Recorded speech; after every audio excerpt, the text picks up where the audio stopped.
after 2 weeks, you do an angiogram of the animal's leg, and there's a whole network of arteries going right around it, ligated from the leg. Well, you know, me not having a medical background, if it works in a rat, it'll work in a human. So what do I do? But I figured out you have to have a healthy endothelium for this to occur. And if you want the vascular growth, you want to create the VEGF, the growth factors.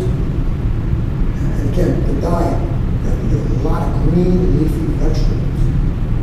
You get that nitric oxide in the interior of the endothelial lining. Now, here's what I did. This I never share with the public. Only in this group will I share this.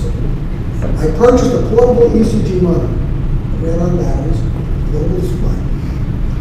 I put the electrodes on my chest, got on an elliptical trainer at our gym, put the display in front of my face, and I cranked that machine up until I saw ST segment depression in my left ventricle.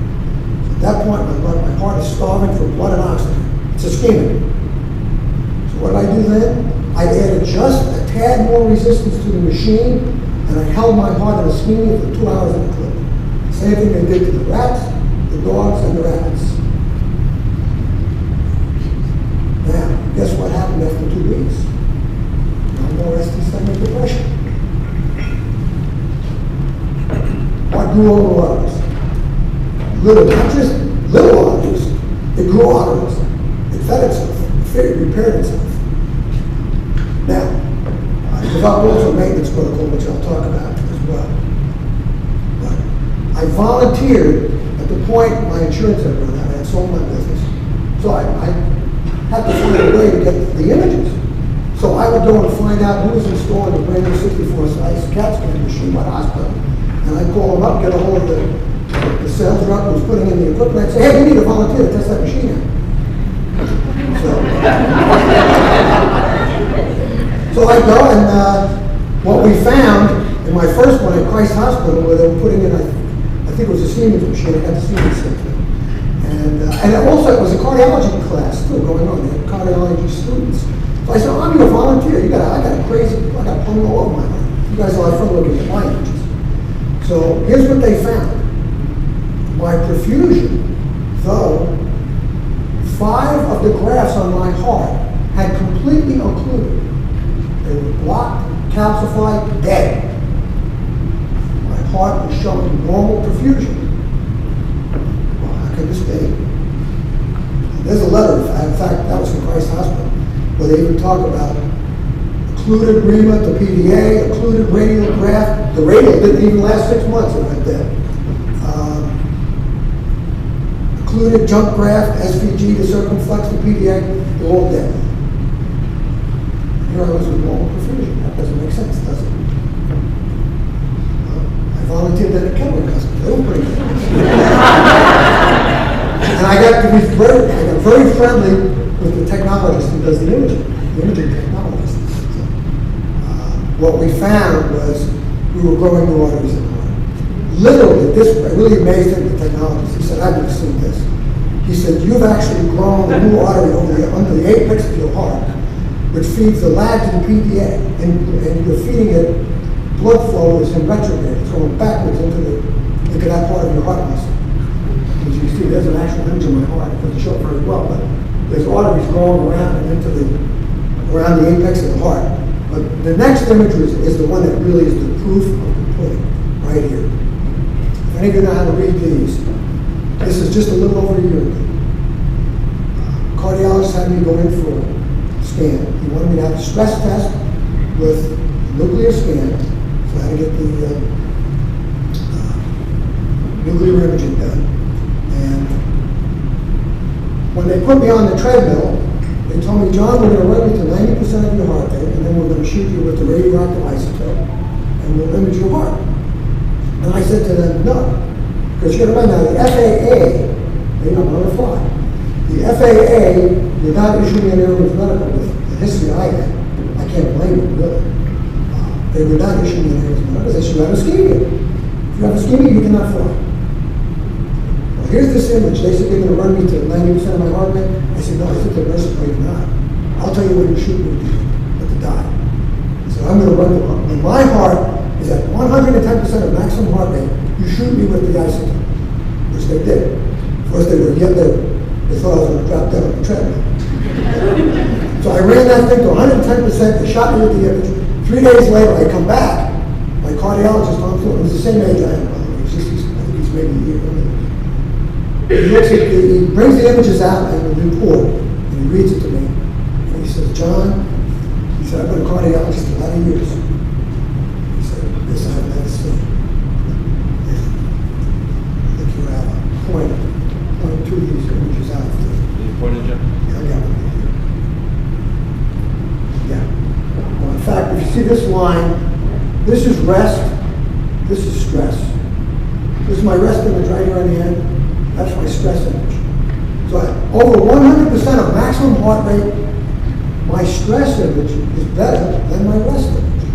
And he says that's not supposed to be. He says the reason we give this test is to stress your heart out to see how much blood and oxygen you lose when it's under stress. He says you're showing a better image of stress than you are at rest. So you know what I did with this image? I took this image and the write-up, and I wrote a little cover letter, and I sent it to Dr. Brian Johnson in Oklahoma City, who is the specialist that the FAA uses to analyze people for airborne mortals. Thank you very much, just the images. I said, please pull on my record. Well, there's 7 years of records, and we'd be able to check it. He wrote me a personal letter back, and he said, John, he says, you're absolutely right. There's no scheme with your heart. Go get yourself a fresh Airman's Medical, a fresh physical. I'm going to issue an Airman's Medical, which he did. So, and there it is. They issue, the FAA never does this. 2 open heart surgeries, they issue someone an Airman's Medical, they don't do it. So I proved to them that I reversed heart disease and eliminated ischemia in my heart. Now, this is my daily protocol. I literally run this every day, except this week I've been cheating. This is a daily routine. I strength train 3 days a week, but cardiovascular, heart and lungs, in my opinion, you have to do it every day. So here's what I do. I do a 10-minute warm-up, and you do this by age-adjusted heart rate. So I do a 10-minute warm-up and bring my heart up to 70% of my maximum age-adjusted heart rate. Take 10 minutes to do it gradually. Then I do a 4-minute interval. This is interval training. This is the key. If you want to increase your performance or your oxygen uptake, you must do intervals. You have to stress that tissue. So 4-minute interval at 90%, and then I back down for 3 minutes at 70, 4 minutes at 90. So in other words, 4 iterations of this protocol. And then I just do a 5-minute cool down for a total of 40 minutes. And I can do that on an elliptical, I can do it on a bicycle, I can even do it running. So just take your pick. And the advice I give to people is, I'm 70 years old and I don't want to destroy my knees, is number one, if you're going to run, get off the pavement, run on the trails. And number two, cross-train. Don't do the same thing. You have to cross-train. You need some impact. That's why I do the running. I don't do a lot of running anymore. But I do a half marathon. I did one last Saturday. So that's my protocol for maintaining the heart. And now, where do I get my protein? People say, oh, you know, you've been brainwashed since we were kids. You have to eat animal products to get quality protein. Nothing could be further from the truth. You do not need animal products. Whole food, plant-based diet, no animal protein, no dairy products, no oil. There's a friend, my wife and I met at the zoo, old land gorilla. And I took that picture of the gorilla at the zoo. And then I did some research on what he eats in the wild. Oddly enough, what he eats in the wild is primarily fruit. He eats a lot of fruit and a lot of green leafy vegetables. He might get a few termites, that's about the only animal protein he gets, and the bugs in the fruit. He's our closest relative. I guess you folks would know better than I. Probably what, about 96% genetic equivalent to a human, or 99 point something. But he's pretty close. And his teeth are like ours. He's not a meat eater. Hello? A lot of people say, oh, you gotta eat meat. No, you don't. I'm not a carnivore. I'm a herbivore. Okay. Now, you talked about the elephant in one of the other presentations, and there he is. How did he get so big? He doesn't eat any animal products. He's a huge animal. You know, a lot of this is just common sense. That's Carl Lewis. He won 11, I think it's 11 gold medals. I think 9 of them were gold medals.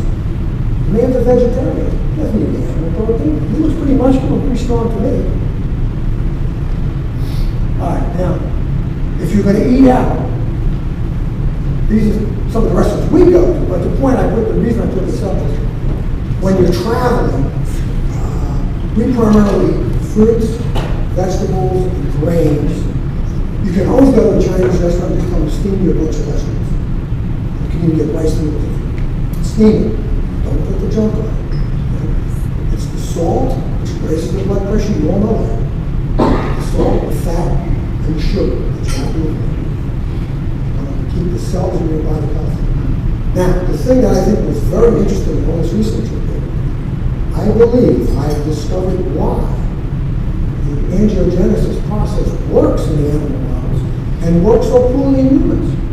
It's all diet. That's why it doesn't work in humans. But it did work in me, because I changed my diet. I've been on this diet for almost 8 years. So, the endothelial lining of those arteries must be healthy for it to work. Well, most of the things they try in humans are people with heart disease who are already sick. All the cells in their body are sick. They're not eating right. You can stress that tissue what you want. All you do is put them into a heart attack. And I think I proved my point because I pushed my heart into ischemia, and instead of giving me, it probably should have given me a heart attack, but it didn't. It grew arteries instead, which is the same thing it does in the animal models.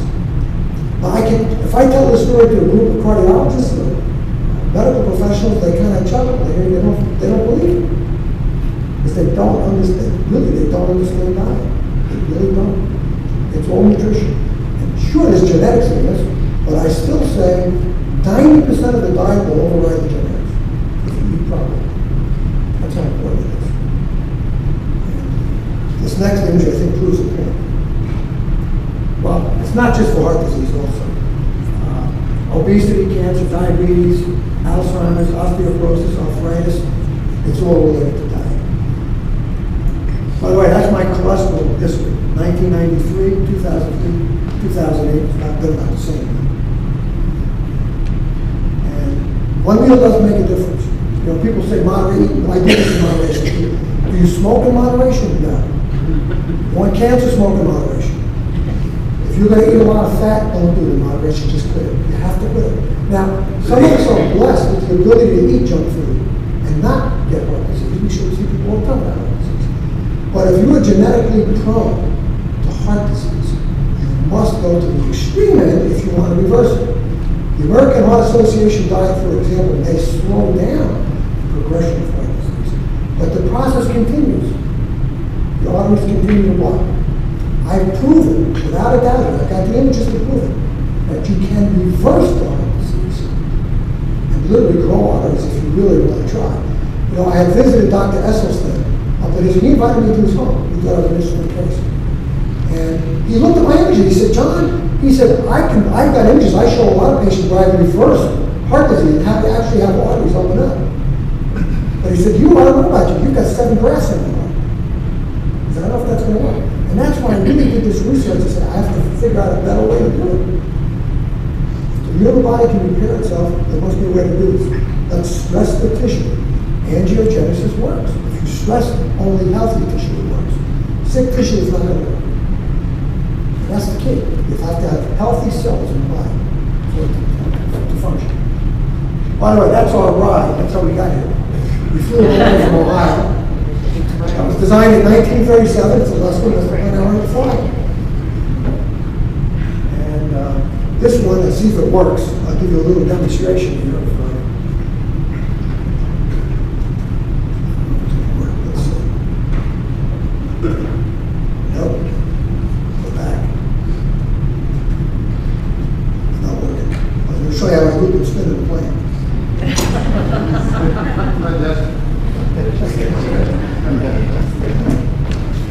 He knows how to do it. Let the boss do it. All right. With only 65 horsepower, you have to dive down 125 miles an hour. Pull back on the stick, keep going. We lost it. But anyway. Stay there. We're stuck in space.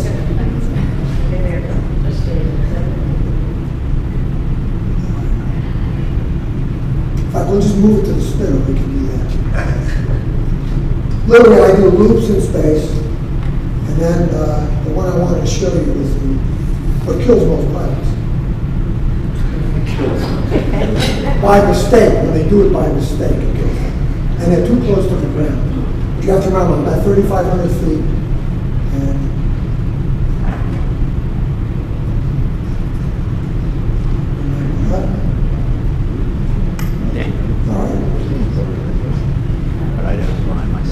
but anyway, we do that. I had 3 loops in there. I was going to scroll over to the spin. I literally put the plane in the tailspin, and you see it spinning to the ground with this, the spiral. And I have the GoPro camera mounted on the wing. Okay, there's the scroll bar. Okay, there's the loop over the top. You see I'm upside down. That's what a loop looks like from inside a plane, folks. You ever want to try it. And I'm going to move over to about here. That's my last loop. That's my airfield just below us there. Just sort of go by. And now I'm going to do something that kills most pilots when they're too close to the ground by mistake. I'm going to intentionally pull back on the throttle, land to the left rudder, stall the left wing, and throw it into a tailspin. That's what it looks like. So I'm spiraling toward the ground, and I pull it out. Then the last one I do, I actually combine the spin and then I throw it into a loop. We'll just move to the next one. Stop there. Next slide.